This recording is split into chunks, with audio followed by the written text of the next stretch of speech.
అన్నా మీరందరూ బాగుండాలన్నా. వీడియో చూసే ముందు ఒక లైక్ కొట్టండి అన్న ప్లీజ్.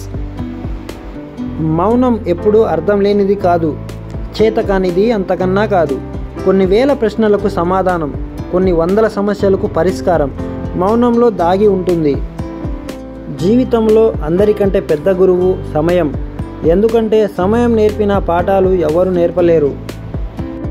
నీ మాటకి, నీ సంకల్పానికి ఉన్న బలాన్ని తక్కువగా అంచనా వేసుకోకు.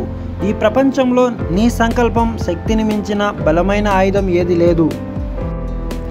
ఎదుటి వారిని కలుపుకొని పోయే మనస్తత్వం మనలో ఉంటే అందరూ మనతోనే ఉంటారు. అంతా నాకే తెలుసు, నేనే తోపు, తురుముని, నాకెవ్వరి అవసరం లేదని అహం మనకుంటే సమాజమే మనల్ని దూరం పెడుతుంది. మనకు ఎంత ఆస్తి తెలివి ఉందనేది కాదు, మనము నిజంగా ఎంతమంది మనసులో మనస్ఫూర్తిగా ఉన్నామన్నదే ముఖ్యం.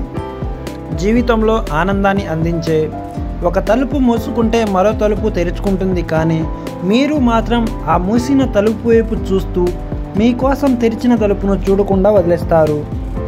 గుర్తుంచుకో, నువ్వు ఎంతవరకు ఇంకొకరిని బాధ పెట్టగలవంటే వారు నిన్ను ప్రేమిస్తున్నంత వరకు, మీపై విరక్తి చెందనంత వరకు.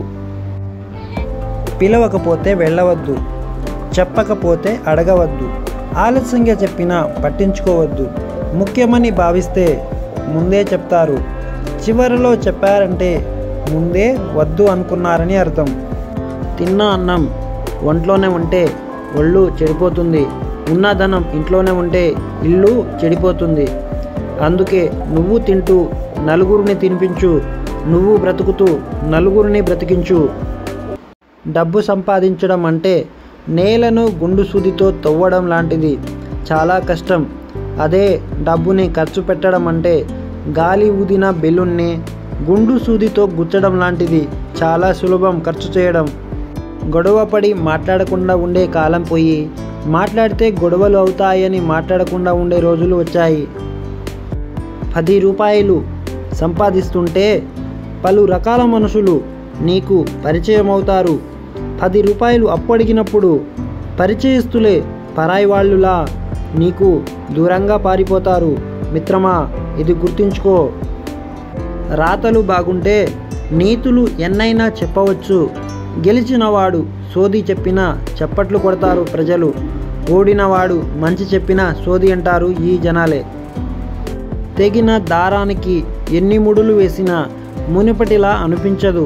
అందుకే తెగే ముందు ఆలోచించుకోవాలి, అది దారమైన బంధమైన.